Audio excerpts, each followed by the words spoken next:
Aunty గారు, ఈరోజు మీ పెళ్లి రోజు అంట కదా, ఎన్నో పెళ్లి రోజులు ఏంటి? 31 వచ్చిందమ్మా. అలా అలా 31 వచ్చిందమ్మా. ఆహా, 31వ సంవత్సరమా?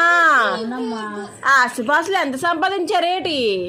ఆస్తిపాస్తులు అంటే ఏముంటాయమ్మా, ఏమీ లేవు. ఆస్తిపాస్తులు అయితే ఏమీ లేవు, కానీ 3,000 చీరలు మట్టు సంపాదించానమ్మా ఈ 31 సంవత్సరంలో. ఇదిగో చూడు.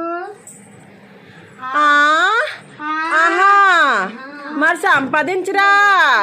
పెళ్లి రోజు వస్తే చీర, పండుగ వస్తే చీర, పుట్టినరోజు అయితే చీర, తల్లికి పెట్టాలని చీర, ఈ తల్లికి పెట్టాలని చీర, అమ్మవారి కానీ అక్కడికి వెళ్తానని ఇక్కడికి వెళ్తానని, ఆ ఫంక్షన్ ఈ ఫంక్షన్, మరి చీర మరి 3,000 చీరలు అవ్వవా?